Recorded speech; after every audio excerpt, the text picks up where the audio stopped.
Halo, apa kabar? Saatnya Anda menyimak berita Makassar bersama saya, Afrin Mariana. Sejumlah berita menarik akan kami sajikan untuk Anda. Berikut 3 berita utama hari ini. 9 rumah di Jalan Macini Tengah, Lorong 4 Kota Makassar terbakar.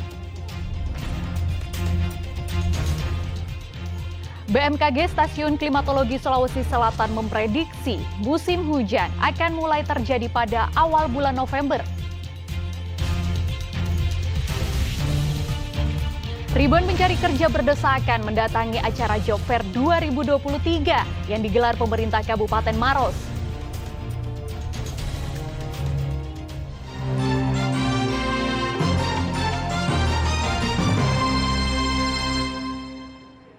Sembilan rumah di Jalan Macini Tengah Lorong 4, Kelurahan Macini Parang, Kecamatan Makassar, Kota Makassar, Minggu malam terbakar.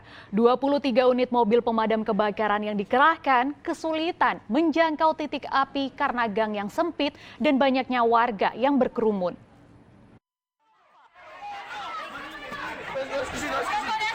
Api dengan cepat meluas dan membakar 9 unit rumah yang berada di Jalan Macini Tengah, Lorong 4, Kelurahan Macini Parang, Kecamatan Makassar, Kota Makassar pada Minggu malam.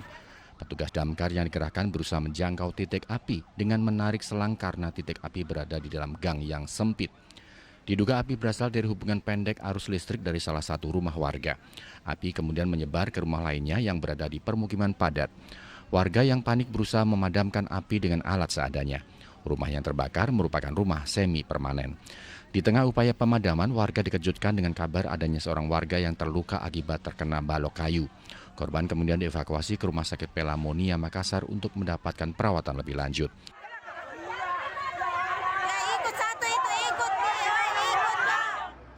23 unit mobil pemadam kebakaran dikerahkan untuk menjinakkan api. Api bisa dipadamkan setelah 2 jam kemudian. Melihat lokasinya yang padat, jalan akses masuk ke dalam itu untuk memblok itu semuanya kita masuk akses lewat lorong. Jadi ada beberapa lorong yang kita lalui ya karena lokasinya ini diapit sama lorong-lorong. Jadi memang akses untuk membuka jalur itu melalui juga rumah-rumah warga, rumah-rumah sekitar. Saya kira atap, kita menghitung atap itu ada 9 atap, hanya kita tidak tahu peta-petanya berapa. Kejadiannya ini ada 9 atap, ya. Untuk sementara, data sementara itu 9 atap, hanya di dalam itu terpeta-peta. Kalau sumber api, saya kira masih dalam pendataan. Dugaannya Pak? Dugaannya? Saya kira dugaannya masih di sementara pendataan, karena di dalam juga masih proses pendinginan. Akibat kebakaran ini, kerugian ditaksir mencapai ratusan juta rupiah. Puluhan warga yang menjadi korban kebakaran ditempatkan di lokasi pengungsian sementara. Andi Mamasardi melaporkan dari Makassar. Baru sebulan menghirup udara bebas, seorang residivis pencurian dengan pemberatan kembali ditangkap oleh tim Polres Palopo setelah beraksi di 19 lokasi berbeda. Saat beraksi, pelaku membawa pisau dan sendok.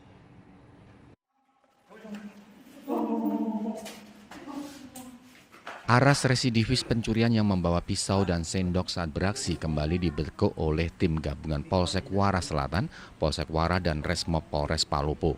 Dari tangan pelaku, polisi menyita sejumlah barang bukti hasil curian, termasuk 1 unit sepeda motor, 2 laptop, dan 16 unit handphone berbagai merek.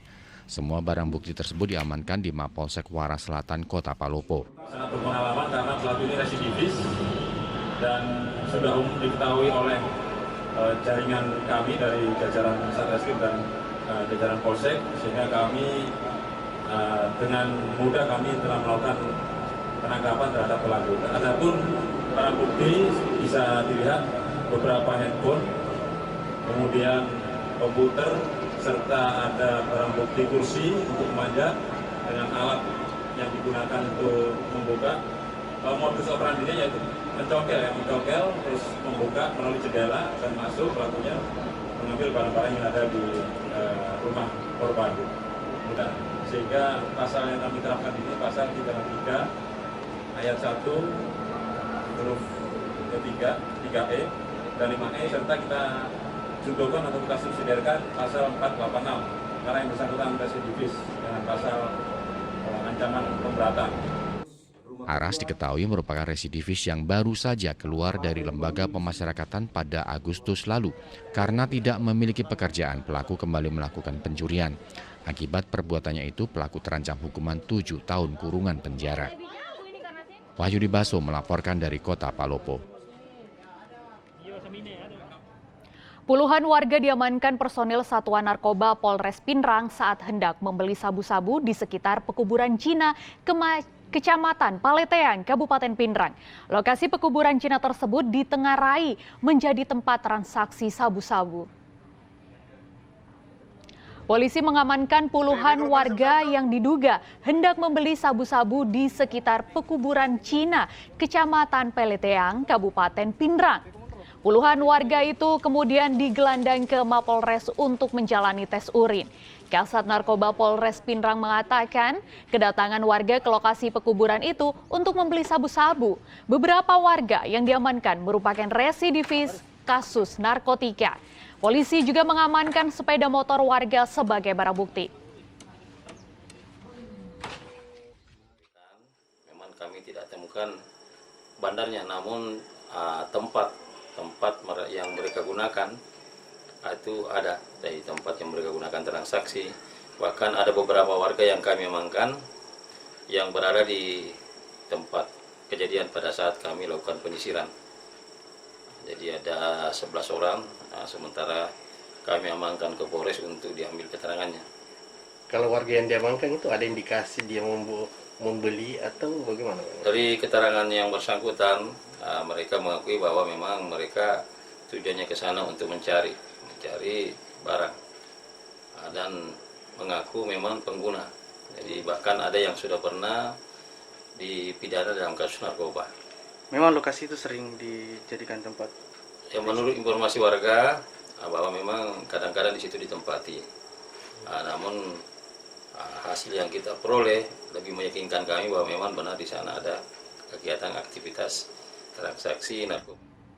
Komisi Pemilihan Umum Kabupaten Maros melakukan sosialisasi kepada generasi muda dengan menggelar nonton bareng film Kejarlah Janji bersama para santri pondok pesantren. Film yang diputar diproduksi KPU berisi tentang edukasi berbagai problematika dalam pemilu.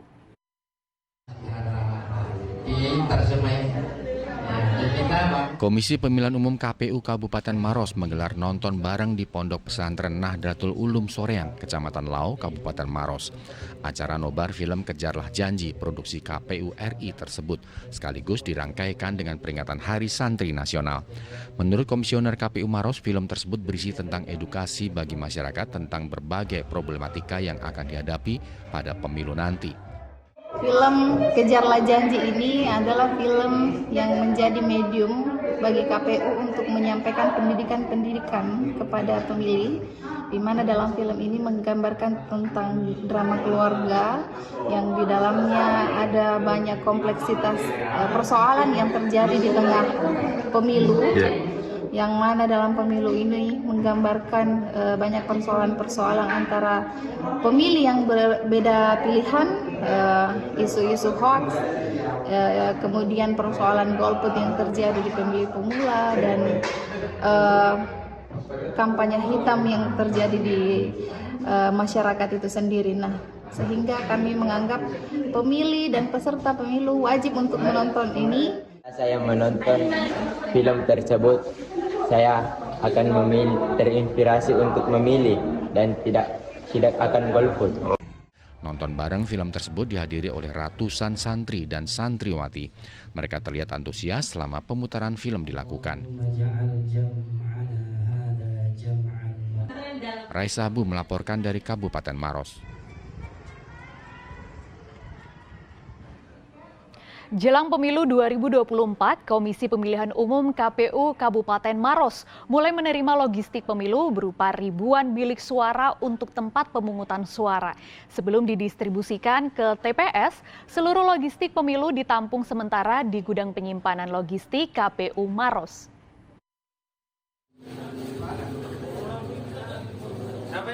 Komisi Pemilihan Umum KPU Kabupaten Maros menerima logistik pemilu 2024 berupa bilik suara sebanyak 4.292 pada Sabtu pekan lalu. Penyaluran logistik pemilu ke Kabupaten Maros menggunakan 2 buah truk. Seluruh bilik suara yang tiba untuk sementara diamankan di gudang penyimpanan logistik KPU Maros di Kecamatan Turikali, Kabupaten Maros. Ketua KPU Maros mengatakan menjelang pemilu 2024, pendistribusian logistik tahap pertama mulai dilakukan. Paket bilik suara sudah tiba dan akan didistribusikan untuk 1.073 TPS. Masing-masing TPS mendapat 4 bilik suara. Dalam waktu dekat, KPU Maros juga akan menerima paket pendistribusian logistik jenis kotak suara dan tinta. Seluruh logistik pemilu akan disalurkan ke TPS menjelang hari pencoblosan. Untuk TPS yang sulit diakses, pihak KPU Maros sudah melakukan pemetaan dan akan didistribusikan lebih cepat dari TPS lainnya. Ini adalah penyaluran logistik untuk tahap pertama. Hari ini yang kita yang datang itu jenis logistik bilik. Jumlahnya sendiri? Kalau untuk jumlah sendiri itu jumlahnya 4.292. Dia jumlah TPS kita 1.073. Masing-masing TPS itu 4 bilik. Selain logistik bilik sendiri, Pak Ketua, nanti yang akan menyusul apa lagi? Jadi perkiraan kita di tanggal 24, insya Allah kita akan masuk logistik lagi untuk jenis kotak suara. Kemudian setelah itu ada tinta. Jadi untuk logistik tahap pertama ini kita punya ada 3 item yang akan masuk. Seperti itu. Sejauh ini daftar pemilih tetap Kabupaten Maros pada pemilu serentak tahun 2024 mendatang mencapai 277.265 pemilih, terdiri dari pemilih pria berjumlah 133.651 orang, sedangkan pemilih perempuan sebanyak 143.614 orang. Rasabu melaporkan dari Kabupaten Maros.